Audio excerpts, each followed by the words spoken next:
If you split water you get oxygen and hydrogen. अगर आप पानी का विघटन करते हो तो आपको ऑक्सीजन और हाइड्रोजन मिलता है।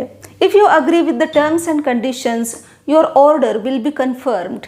अगर आपको ये शर्तें कबूल हो तो आपका ऑर्डर कन्फर्म किया जाएगा। If I had wings I would come flying to you. पंख होते तो उड़ आती रे। गाना याद आया? वही। If you had behaved politely you would have saved the situation. अगर आप विनम्रता से बात करते तो ये सिचुएशन, ये हालात इतने ख़राब ना होते। इन चारों सेंटेंसेस में इफ़ का यूज़ किया है, शर्त है यहाँ पे। अक्सर पाया जाता है कि लोगों को कौन सा कंडीशनल कौन से सिचुएशन में यूज़ करना है और उसमें कौन से टेंस का यूज़ करना है, इसमें काफ़ी दिक्कत होती है। इसीलिए मैं आई हूँ ये 4 कंडीशनल्स जो इंग्लिश में अक्सर यूज़ किए जाते हैं उनकी एक सीरीज़ लेके। कौन से टेंस का यूज़ करना है, किस तरह से यूज़ करना है, उसका अर्थ क्या निकल के आता है, इन सारी चीज़ों का हम विस्तार से अभ्यास करेंगे। इंग्लिश में 4 कंडीशनल्स है। ये 4 सशर्त वाक्य कहे जाते हैं इनको हिंदी में। पहला है zero conditional, first conditional, second conditional and third conditional. हर एक के लिए जैसे मैंने आपको बताया एक एक लेसन होगा और 5वें और आखिरी लेसन में ये चारों कंडीशनल्स मैं कवर करूँगी। मिक्स एंड मैच होगा, उस पर आधारित बहुत सारे क्वेश्चंस, उसकी भी हम चर्चा करेंगे। तो आइए शुरुआत करते हैं ज़ीरो कंडीशनल को। लेकिन आगे बढ़ने से पहले if you are new to the channel please subscribe to it, hit the bell icon so that you get notified whenever a new lesson is uploaded. Ask your doubts and queries in the comment section. Like करके रखिए क्योंकि मुझे पूरा विश्वास है कि end of the lesson आपको zero conditional के बारे में सारी जानकारी, सारी मालूमात हो जाएगी। और आपका एक लाइक मेरे लिए बहुत मायने रखता है। It motivates me a lot to create new content.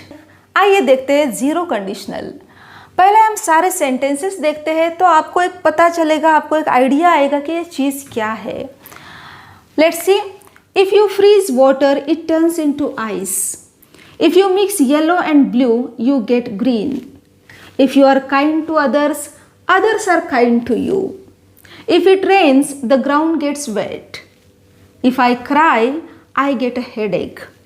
If you make much noise the baby wakes up. आगे बढ़ने से पहले हम देखते हैं कि इसका पैटर्न क्या है, ये किस तरह से इसकी रचना की जाती है। जो ये सेंटेंस होता है उसमें इफ़ क्लॉज होता है। इफ़ क्लॉज को कैसे पहचाने? जिसकी शुरुआत, जिस क्लॉज की शुरुआत इफ़ से होती है उसे इफ़ क्लॉज कहते हैं। Very simple. So first let's identify. देखते हैं, मार्क करते हैं कहाँ पे इफ़ क्लॉजेस है। If you freeze water, if you mix yellow and blue, if you are kind to others, if it rains, if I cry, if you make much noise. These are if clauses or conditionals. जो बचा हुआ वाक्यांश होता है, remaining part होता है sentence का, उसे कहते हैं मेन क्लॉज। मेन क्लॉज और सबऑर्डिनेट क्लॉज में क्या डिफरेंस है उसके लिए आगे आने वाली वीडियो है, ज़रूर देखिए। यह होता है main clause and this is the subordinate clause. इसमें हम टेंस का विचार करते हैं। देखते हैं, if you freeze water, freeze is a verb which is in the simple present. If you mix, mix is a verb, क्रिया है जो सिंपल प्रेजेंट में है। उसी तरह से है आर, रेन्स, क्राई, मेक, ये सारी जो क्रियाएं हैं वो सिंपल प्रेजेंट में यूज़ की है यहाँ पे। कौन से क्लॉज में? इफ़ क्लॉज में। अब रिमेनिंग जो मेन क्लॉज है उसमें कौन से टेंस का यूज़ किया है, आइए देखते हैं। अगेन क्रियाएं देखिए, वर्ब्स देखिए, turns, get, are, gets, get, wakes और वेक्स अप। ये सारी जो क्रियाएं हैं ये भी सिंपल प्रेजेंट में ही यूज़ की है। तो क्या निष्कर्ष निकल के आता है? इसका पैटर्न जो बनता है, इसमें इफ़ क्लॉज में सिंपल प्रेजेंट यूज़ होता है और मेन क्लॉज में भी सिंपल प्रेजेंट ही यूज़ होता है। काफ़ी सिंपल चीज़ है। ओके, अब देखते हैं कि सिचुएशन क्या होती है कि जिसमें हम ये ज़ीरो कंडीशनल का यूज़ करें। सेंटेंसेस को देखते हैं। पहले 2 सेंटेंसेस अगर आप देखें कि इफ़ यू फ्रीज वाटर, अगर आप पानी को फ्रीज करते हो तो उसका आइस बर्फ बन जाता है। If you mix yellow and blue you get green. अगर आप येलो और ब्लू कलर मिक्स करते हो तो आपको ग्रीन हरा रंग मिलता है। ये दोनों भी जो सेंटेंसेस है वो किसी साइंटिफिक फैक्ट को बयां करते हैं, यानी जो वैज्ञानिक सत्य है उसके बारे में कहते हैं। आगे के दो सेंटेंसेस देखते हैं। If you are kind to others, अगर आप दूसरों के प्रति दयालु है तो others are kind to you, दूसरे भी आपके प्रति दयालु होते हैं। एक नॉर्मल जनरल ट्रूथ है। इफ़ इट रेन्स, अगर बारिश होती है तो ग्राउंड गेट्स वेट, तो ज़मीन गीली हो जाती है। ये क्या है? एक जनरल ट्रूथ है। दोनों भी सेंटेंस ये एक जनरल ट्रूथ, आम बातें जिसको प्रूव करने की ज़रूरत नहीं है, आप देख सकते हैं, नॉर्मल ज़िंदगी में देख सकते हैं। आगे के दो सेंटेंसेस देखिए। इफ़ आई क्राई, अगर मैं रोती हूँ तो आई गेट अ हेडेक, मुझे सर दर्द होता है। If you make much noise the baby wakes up, अगर आप बहुत शोर करते हो, आवाज़ करते हो तो बेबी वेकअप होती है, जग जाती है। तो यहाँ पे देखिए ये एक हैबिट्स है, हैबिट है, ये ट्रुथ कहिए, जनरल ट्रुथ कहिए।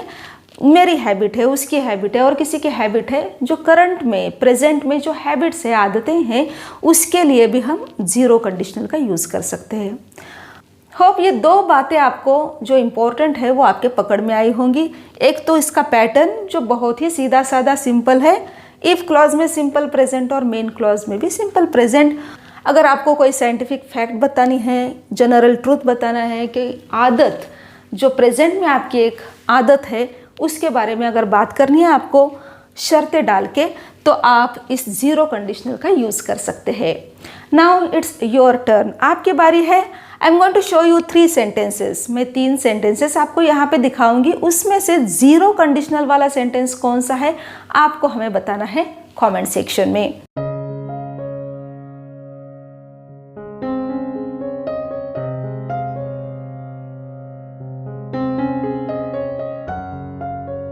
Hope the lesson was useful for you, and I'm sure you are not going to commit any mistake while framing the zero conditional and using it in a right place. Okay, we'll be back very soon with the first conditional. Till then, keep watching, keep growing, keep learning English with Shivakanya. Thank you for your love, time and support. Ciao.